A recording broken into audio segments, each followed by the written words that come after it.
오늘 누가복음 2장 본문을 근거로 한번 따라하겠습니다. 우리 위에 찾아오신 하나님. 오늘은 대림절 두 번째 주일입니다. 그리고 성찬주일입니다. 대림절이란 기다릴 대자, 그리고 임할 임자, 하나님의 성령이 임하여 오시는 걸 우리는 기다린다. 그 성령님은 예수의 영이, 하나님의 영이시죠. 그러니까 예수님 오신 예수님을 더 기다리고, 왜요? 다시 오신다 그랬습니까? 그리고 우리의 생활 가운데 역사하시는 주님을 기다리는 것. 그래서 대림절 또는 강림절이라 그러기도 합니다. 임할 강자, 그리고 임할 임자, 그리고 항복할 항자, 항복한다, 항복할 강자, 포기할 강자. 그래서 주님, 제가 항복하고 포기합니다. 저를 다스려 주옵소서. 그래서 대림절, 강림절, 또 대강절 이렇게 합니다. 대강 한다는 게 아니라 기다릴 대자, 강림 강자, 하나님 강림하셔서 저를 다스려 주옵소서. 이런 시간이죠. 세상의 종교는 크게 두 가지로 분류할 수 있습니다. 첫 번째 하나는 인간이 신을 찾아가는 종교입니다. 인간이 신을 찾아가요. 모든 인간 종교가 거의 찾아가죠. 비나이다, 비나이다. 신령님께 비나이다. 빌고 찾아가죠.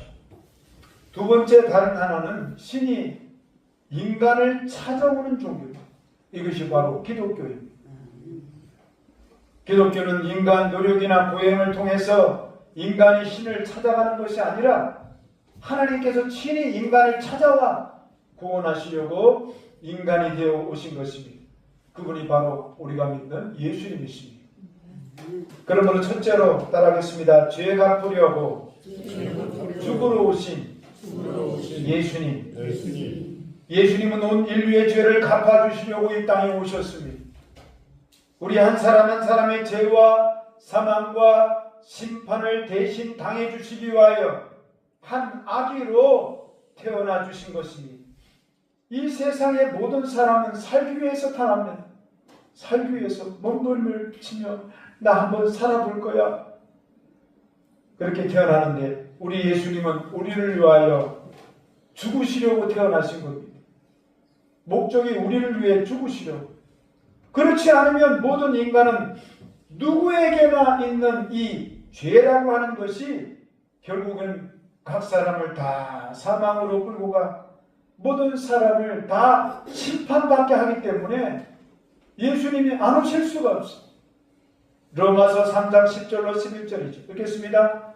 기록된 바 의인은 없나니 하나도 없으며 깨닫는 자도 없고 하나님을 찾는 자도 없고 전부 다가 죄의 물을 마시고 죄 가운데 살다가 죄의 심판을 받고 멸망한다는 것입니다. 인류의 조상 아담과 하와가 하나님과 동등되려고 하는 교만한 죄, 이걸 원죄라 그러죠. 이 원죄가 각 사람에게 유전이 돼요. 그래서 태어나는 순간 다 죄를 가지고 태어납니다. 아유 목사님 억울합니다. 억울한 것도 없어요. 하나님 말씀이니까. 유전이라는 게 원래 그래요. 내가 원치 않아도 유전되어 나타나는 것, 원죄로 다 죄성을 가지고 태어났어. 그래서 정령 죽으리라. 죄 때문에 죽는 법칙에 걸려서 멸망의 길로 모두가 걸어가고 있는 것입니다. 그러나 하나님은 사랑의 하나님이죠.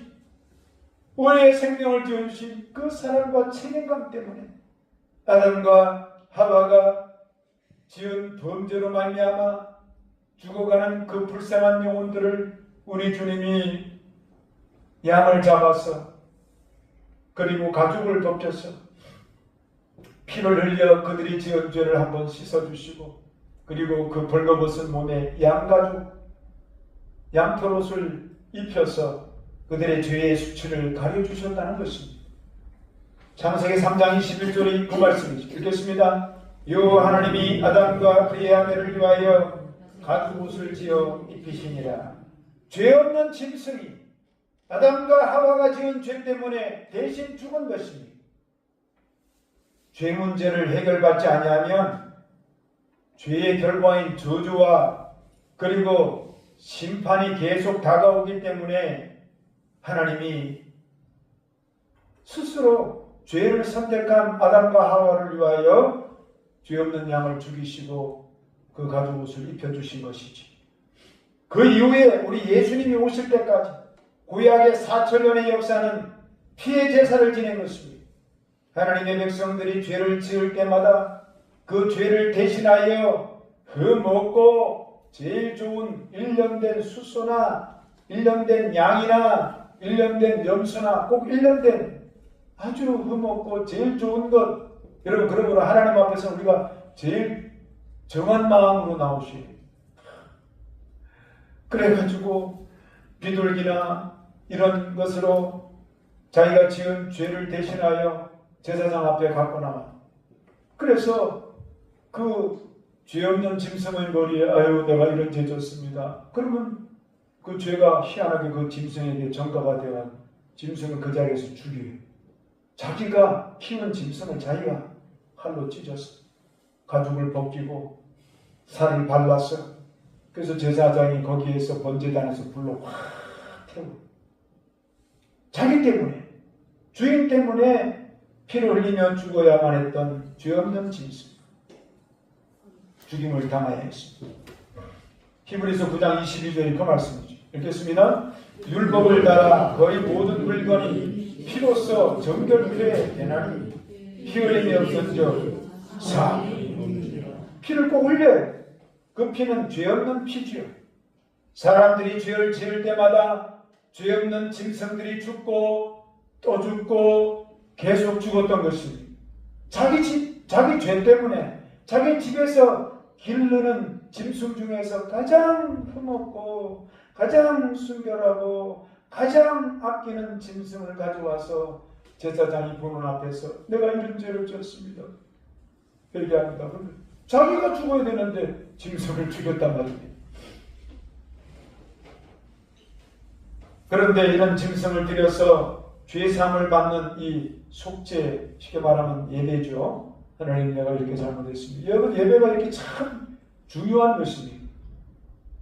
예배를 이렇게 속죄 예배를 드리고 속죄 제사를 드리고 그동안에는 짐승이 죽었는데 이제는 우리 예수님이 하나님의 어린 양이 되어서 이 모든 짐승들이 죽는 것이 끝이 났습니다. 예수님이 죄 없으신 하나님의 아들이 죄 없는 놈을 찢어서 죄 없는 피를 흘려서 십자가의 속죄제물로 죽으신 것입니다. 요한복음 1장 29절이 이 말씀이죠. 읽겠습니다. 이튿날 요한이 예수께서 자기에게 나오심을 보고 이르되 보라 세상 죄를 지고 가는 하나님의 어린 양이요. 그래서 누구든지 자기의 죄를 깨달아 입으로 confession 토설하고 여러분 죄를 그냥 고개만 끄덕이면 안 돼요. 입으로 내가 이런 죄를 하나님 잘못했습니다. 여러분 우리가 사랑하는 사람들끼리라도 내 자존심 때문에 입 꾹 다물고 그렇게 하면은 안 좋아요. 잘못한 것은 내가 미안해. 이런 부분이 참 잘못했어요. 네. 미안합니다. 이렇게 하면요, 막 회복이 되는 거예요. 회개가 되는 거예요. 그래서 자기의 죄를 이렇게 하나님 앞에 회개하고 그리고 하나님의 어린 양이 되신 그 예수님을 영접하고 영접이라는 게 받아들인다는 거거든요. 십자가에 돌아가신 그것이 나를 위해서 그러셨군요.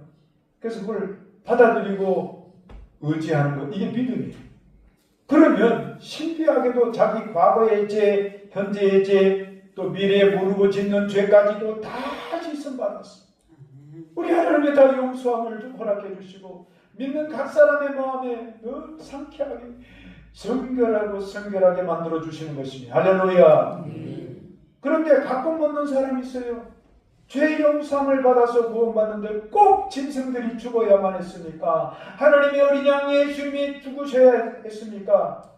그냥 좋게 용서해 주시면 더 좋을 텐데 그렇게 물어보시는 그 이유는 하나님이 사랑이시지만은 하나님이 또 공의의 하나님이기 때문에 죄악에 대해서는 엄중하셔서 죄를 심판하시고 그 다음 하나님의 사랑으로 그 죄인을 끌어안아 용서하고 구원을 이루시는 것입니다. 그래서 공의와 사랑의 장소, 동시에 이루어진 장소가 바로 여기 예수님 지신 십자가라는 것입니다. 십자가에서는 모든 죄와 불의, 죄악을 전부 다가 심판해. 하나님은 죄는 절대로 살아날 수가 없어요. 죄는 심판받아야 해. 죄의 삭은 사망이기 때문에 누군가는 죽어야 돼. 죄값으로 죽어야 그게 심판이. 그래서 예수님을 죽게 하셨습니다. 그리고 예수님은 죽어놓고 보니까 죄가 없으신 분이 죽으신 거예요. 죄 없는 몸, 죄 없는 피를 흘렸어. 와, 그러니까 죄 없는 피, 죄 없는 몸이 온 죄를 다 씻을 수 있는 능력이 있는 거예요. 짐승은 한 번에 죽은 죄 없는 그 짐승은 한 번의 죄를 씻어주지만 하나님의 아들 값으로 죽은 그 몸, 하나님의 아들 값으로 흘리신 그 피는 우주 만물보다 더 비싸고 귀하고 좋으신 하나님의 아들이 죄 없으신 그분이 피를 흘리고 몸을 찢어 십자가에서 죄값을 탁 치러 놓으시니까 그 사실을 믿는 사람은 누구든지 다 과거의 죄, 현재의 죄, 미래 알고 모르고 지은 죄 다 씻어주소. 우리 주님이 자유와 평강을 얻게 해 주시는 것입니다. 할렐루야. 이런 사실을 믿고 우리 예수님 믿으시면 아멘. 그러면 히브리서 10장 19절이 이렇게 되는 거죠. 읽겠습니다. 그러므로 형제들아 우리가 예수의 피를 힘입어 성소에 들어갈 담력을 얻었다. 이제는 예수님 피를 의지하고 얼마든지 이렇게 하나님 앞에 나와서 예배드릴 수 있는, 여러분 아무나 하나님 앞에 나와서 예배 사실 못 드려요. 하나님 모르는 사람들은 몰라서 못 드리고, 아는 사람들도 자기 양심에 오늘 다음에 드리지 뭐. 그래서 못 드려요. 그럼 모든 형편과 사정이 있어도 아니야. 내 생명의 근원이 되시고 만물의 주관자 빛이 되시는 주님 앞에 내가 이제 가까이 해서 내 인생, 내 가정, 내 가문 밝히 사는 그 길로 갈 거야. 그런 사람들이 나와서 예배드립니다. 나머지 또 한 사람은 알기는 알되 하나님이 예배를 허락하지 않는 사람이 있어. 가룟유다 같은 사람.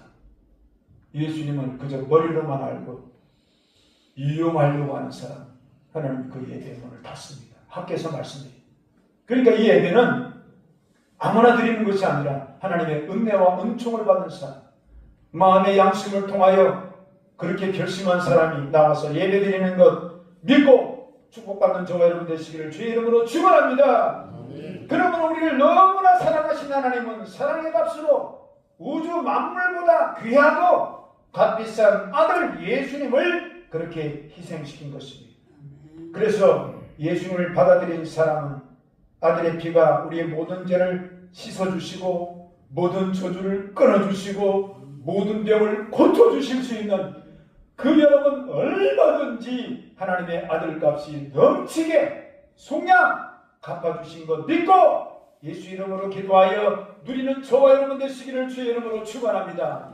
축원합니다. 두 번째로 대림절 우리를 찾아오신 하나님. 두 번째 따라합니다. 우리를 통치하러 오신 예수님. 우리를 찾아오신 하나님은요, 찾아오시기 위해서 사람이 되셔야 됐잖아요. 그분의 이름이 예수님이란 말이에요. 그러니까 예수님은 하나님이세요, 원래는. 그래서 예수님이 우리의 죄를 갚으러 죽으러 오셔서 몸으로 오셨고, 두 번째로는 몸으로 오신 예수님은 이제 우리를 통치하러 오셨고, 몸의 사정을 다 아시고, 오늘 본문에 죄악의 밤중에 양떼를 지키던 목자들에게 주의 천사가 나타나서 온 세상 온 백성들에게 큰 기쁨의 소식을 전하러 왔다는 것입니다. 비록 바로 너희를 위하여 구주가 나셨으니 곧 그리스도의 주시니라.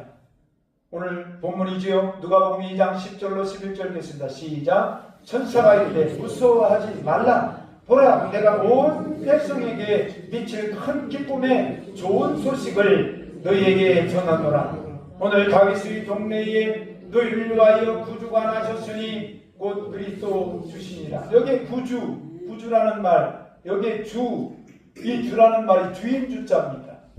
다시 말하면 다스리는 주인이라는 것입니다.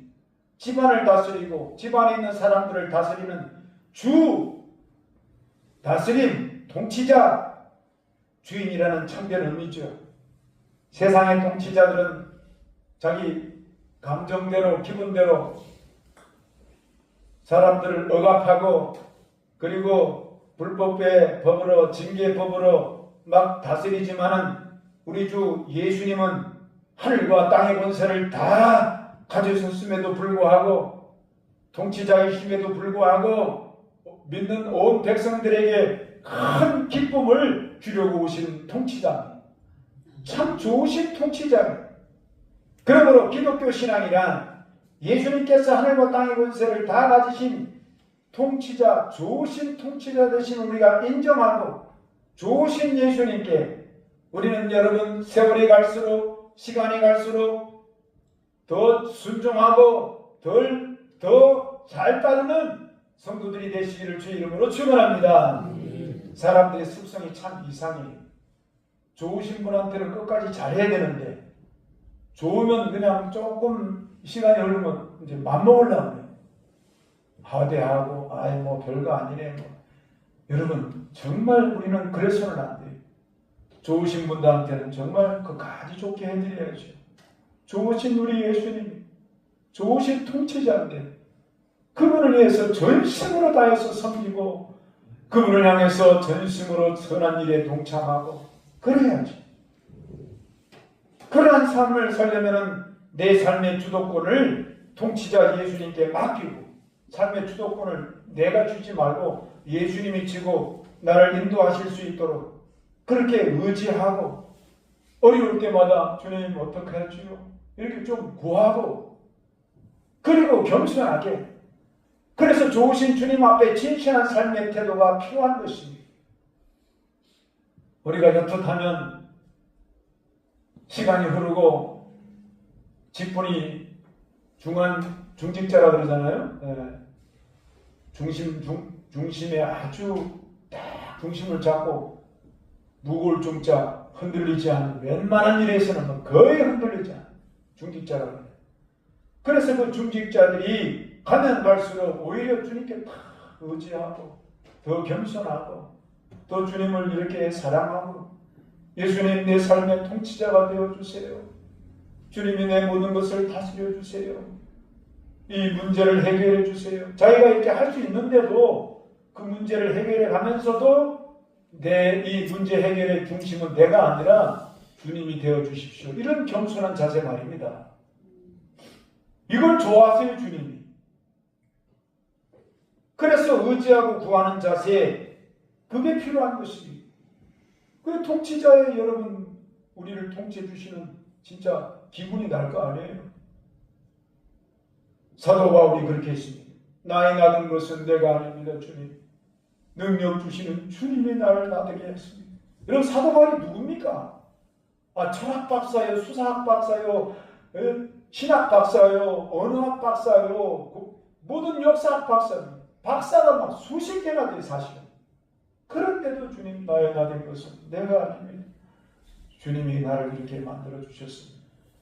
주님의 통치권을 인정하는, 주재권을 인정하시는, 이게 필요하다는 것입니다.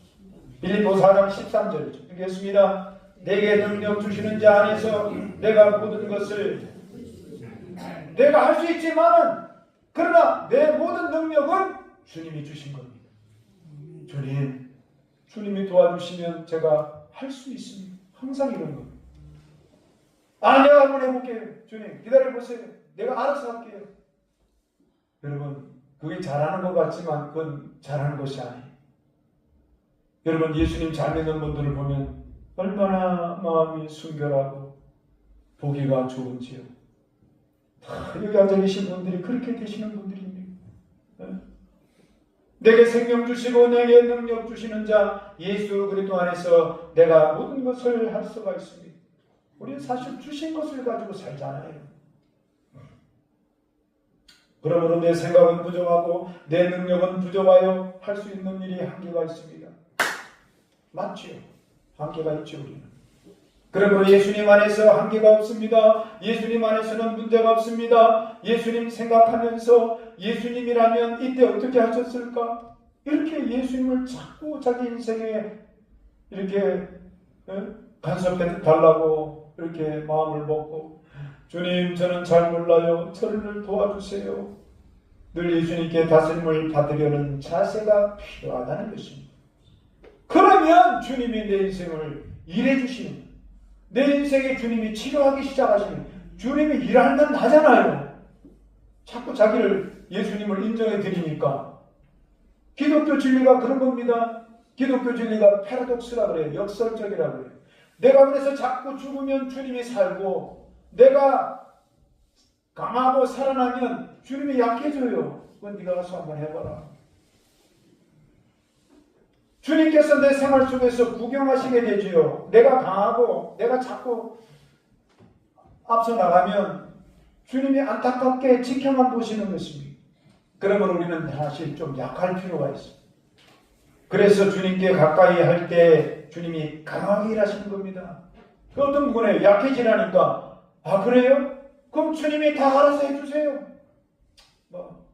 그러면서 자신은 세상 욕심에 오락이나 하고 아니란 취미 속에 시간을 방치하고 그런 사람들이 있어요.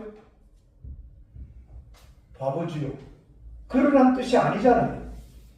믿음의 사람이란 자기 하는 일에 성실하게 하고 자기 할 일에 늘 이렇게 해나가면서 주님 앞에 겸손하게 좀 도와주세요, 하나님. 또 사실 하다 보면 힘들잖아요. 하나님, 제게 건강 주세요, 힘 주세요, 지혜 주세요, 만남의 축복을 열어주세요, 도와주세요. 이렇게 맡기고 그러면 주님이 온전하게 일을 만들어 주신다는 것입니다. 할렐루야. 고린도후서 12장 9절이 그 말씀이죠. 읽겠습니다. 나에게 이르시기를 내 은혜가 내게 족하도다. 이는 내 능력이 약한 데서 온전하여짐이라 하신지라. 그러므로 도리어 크게 기뻐함으로 나의 여러 약한 것들에 대하여 찬양하리니 이는 그리스도의 능력이 내게. 하나님, 저는 약해요. 주님 없이는 안 돼요. 아시지요? 그러면서도 자기가 하는 일을 잘하면서 다 주님께 맡기고 그러면요, 막 양수 격창으로 다 이기는 거죠. 다 이겨. 네? 약한 것을 자랑하라. 예수님 날 좀 구속해 주세요. 여러분, 구속받는 게 나쁜 게 아니에요. 예수님께 구속받는 건 나쁜 게 아니에요. 사람에게 구속받는 게 좀 불편하지. 예수님께 할 수만 있으면 구속해 달라고 그러세요. 날 간섭 좀 해주세요, 주님. 그러면 진짜 우리 자유를 막 구속하고 간섭할까요? 그러는 주님이 아니세요. 그러므로 우리가 믿음 생활할수록 주님을 의지하고 주님께 다스림을 받고 이런 약한 것은 절대로 이상한 것이 아니라 건강한 신앙이 된다는 것입니다. 신앙이 깊을수록 주님께 구속받고 사시기를 주 이름으로 권면합니다. 내가 다 아니까 알아서 할게. 그게 아니라 인본주의 신앙에 여러분 나갈 수 있어요. 그런 제자들이 있었죠. 풍랑을 만나 제자들이 예수님과 배를 타고 가는데, 얘들아 좀 갈릴리 바다 건너편에 가자. 뭐하러 가겠어요? 전도하러 간다 그랬는데 분명히 생명 살리러 가고 어려운 사람 도우러 간다고 분명히 얘기하셨어요. 그런데 그러면 제자들이 배를 타고 가면서 우리 주님이 요번에는 어떤 말씀을 하실까? 그리고 가서 우리는 그 주님 하시는 일에 뭐가 좀 준비가 돼야 되지 않을까? 야, 너 빌립 너는 가가지고 사람들한테 연락해라. 야, 너 안드레 너는 주님이 복음 전하실 때 사람들이 웅성웅성 시끄럽지 않게 좀 잘 자정할 수 있도록 준비하고 뭐 이렇게 주님의 선한 일을 위해서 준비하고 계획하고 의논해야 되는데 전혀 그런 일은 안 하고 세상의 일한 돌아가는 무엇을 먹을까, 무엇을 마실까, 무슨 집을 살까, 앞으로 우리는 어떻게 해야 살아갈까, 세상 이야기를 잔뜩 하다 보니까 풍랑이 일어났어. 배가 막 뒤집혀 죽을 지경이. 그럼 그때 예수님 없었냐? 계셨어요. 보니까 예수님 주무시고 계십니다. 얼마나 세상 이야기를 했으면 예수님이 다 주무십니다. 예수님은 세상에 다 아시니까 말 안 해도 다 알잖아요. 주님이 주무신 거지. 주무실 정도로 세상 이야기만 했다는 것입니다. 우리가 생각해 봐야 될 일. 여러분, 우리가 주님 일할 때에 기도하시면서 하셔야 돼요. 주님을 생각하며 하셔야 돼요. 다행히 그래도 제자들이 주여 우리가 죽겠나이다. 깨어 일어나소서. 우리가 죽게 되었습니다, 주님. 그러니까 예수님이 이제 깨우니까 이제 일어나셨잖아요. 일어나셨어요. 마가복음 4장 39절 이렇게 했죠. 깨어나셨어요.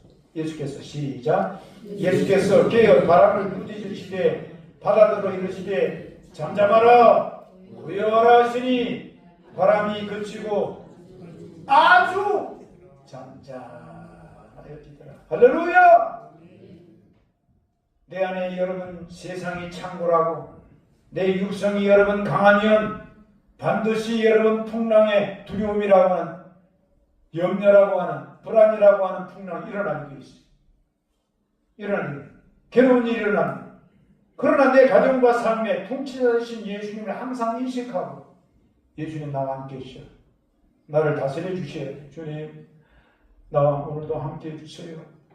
오늘 만나는 사람 가운데 함께 해주세요. 할 말을 주세요. 내가 오늘 힘들지 않도록 건강을 주세요. 이렇게 자꾸 여러분 간섭해달라고 의지하고 그리고 진짜 어려우면 주여 힘듭니다. 주여 도와주세요. 이렇게 소리쳐서 깨우는 기도도 하시고. 할렐루야. 그럼 주님 여러분 아주 잠잠하라 고요하라. 여러분 해결해 주시는 통치자 되시는 예수님 믿고 여러분 구속받게 되시기를 주 이름으로 권면합니다. 권면합니다. 마지막 세 번째로 따라합니다. 모든 문제 해결자 되신 예수님. 인생의 모든 문제를 해결해 줄 사람은 이 세상에 아무도 없어요. 자기 문제도 해결 못하는 거예요. 요즘에 MZ 세대 젊은이들 10대, 20대, 30대, 30대까지 아니. 그래가지고 젊은이들이 문제를 해결할 수 없어 학교 선생님들이 골머리를 찾아요. 부모님들이 고민합니다. 그런데 예수님께서는 누구세요? 어제나 오늘이나 영원토록 모든 걸 다 하시는 하나님이죠. 인생의 모든 문제의 짐을 주님이 해결하시겠다고 말씀합니다. 너무나 잘 아시는 말씀 마태복음 11장 28절이죠. 읽겠습니다. 수고하고 무거운 짐진 자들아 다 내게로 오라. 내가 너희를 쉬게 하리라. 우리가 살다 보면 모든 것이 부족하고 문제가 생깁니다. 가나 혼인잔치에도 그랬어요. 인생 시작해서 포도주과 같이 기쁘고 좋은 일만 있는 줄 알고 막 혼인잔치하고 사람들이 부어라 마셔라 언제까지나 그럴 줄 알았는데 어느 순간에 포도즙이 떨어졌다. 언젠가는 인생의 기쁨이 떨어진다는 것입니다. 언젠가는 건강도 하나둘 떨어져 간다는 것입니다. 언젠가는 믿었던 사람의 신뢰도 떨어지고 삶맛도 떨어지게 돼 있다는 것입니다. 잊지 마십시오. 하늘 아래 하나님 없는 모든 것은 다 떨어지게 돼 있습니다. 그때 여러분 마리아 집사님이 건면했어요. 마리아 집사님 누구죠? 예수님 어머니죠. 요한복음 2장 5절이죠. 읽겠습니다. 시작. 그의 어머니가 하인들에게 이르되 너에게 무슨 말씀을 하시든지 떨어질 때에 분명히 주님이 말씀하실 거야. 그럴 때 그대로 해. 그대로 해라. 예수님 말씀대로 그대로 하라. 예수님 하시는 일에 그대로 따라서 해. 그래서 주님이 말씀을 입을 띄셨죠. 물을 떠서 항아리에 채우라. 아니 지금 포도주가 떨어졌는데 물을 떠서 갖다 붓다니요. 지금 이 시간에 까지 물을 갖다 붓어요. 하인들이. 여러분이 보세요. 주님의 기적을 보시는 분들은 순종하셔야 돼요. 물을 갖다 부었어. 그 다음에 떠서 갖다 줘라. 아니 지금 포도즙이 지금 모자라는데 물을 이것도 더러운 물인데 이거 떠서 갖다 주라고요. 탁 떠서 갔더니 물이 깨끗해지면서 포도즙으로 변한 것입니다. 기적이지요. 기적이에요. 물이 변하여 포도즙이 되었더라. 모두가 다 잔치가 되어버렸어요. 다 패하는 시간 이제는 막 마지막 시간 파산이 다 끝나는 시간에 오히려 막 분위기가 막 완전히 잔치가 이야 이거 어디서 갖고 온 포도즙이 이렇게 신선하고 이렇게 맛이 좋은 포도즙이 있어. 그래가지고 여러분 중동 지역에는 물이 석회가 섞여가지고 이걸 포도즙으로 만들어 먹거든요. 더 오래 두면 이제 포도주가 되겠죠. 그래가지고 모든 막 구역이 모든 지역이 막 찬양하고 일동하고 기쁘고 아직도 우리 여러분 교회의 일이 주의 일인지 모르는 분이 계십니까? 교회 일은 교회가 알아서 하고 내 일은 내가 알아서 하고 그런 분이 계세요? 그런 분 아무도 안 계시겠죠? 교회 일이 주의 일입니다. 그래서 교회 하는 모든 일들을 참여해 보세요. 순종해 보세요. 주의 일에 예배 드리는 곳에 찬양하는 곳에 기도 드리는 곳에 봉사하는 자리에 그것도 확실하게 물을 갖다 부어라. 뭐 때문에 갖다 붓지? 생각은 들지만 그대로 해보세요. 떠서 갖다 줘라. 이거 떠서 갖다 줬더니 욕먹지 않을까? 그래도 그대로 해보세요. 그대로 해보세요. 결국에는 주님이 영혼이 잘 되고 범사가 잘 되고 강건하도록 여러분 만들어주시는 것 믿으시기를 주의 이름으로 축원합니다. 우리 예수님은 영혼이 잘 되고 범사는 조금만 잘 되고 그런 분이 아니에요. 완전히 물이 변하여 포도주 되듯이 우리의 영혼이 잘 됐냐? 그럼 범사도 잘 되리라. 육체가 약하냐? 강건하리라. 여러분 주의 말씀에 순종하며 여러분 그 풍성함을 누리는 저 여러분 되시기를 주의 이름으로 축원합니다. 시편 103편 1절과 3절 4절이 그 말씀이죠. 읽겠습니다. 내 영혼아 여호와를 송축하라. 내 속에 있는 것들아 다 그의 거룩한 이름을 송축하라. 그가 내 모든 죄악을 사하시며 내 모든 병을 고치시며 내 생명을 파멸해서 속량하시고 인자와 공율로 간을 씌우시며 할렐루야.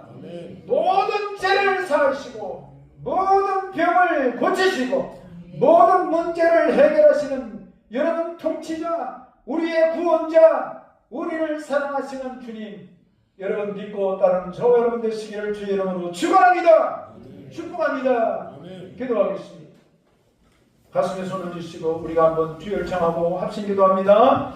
주여 할렐루야 보시옵소서. 우리를 위해 찾아오신 하나님을 영접합니다. 영접했습니다.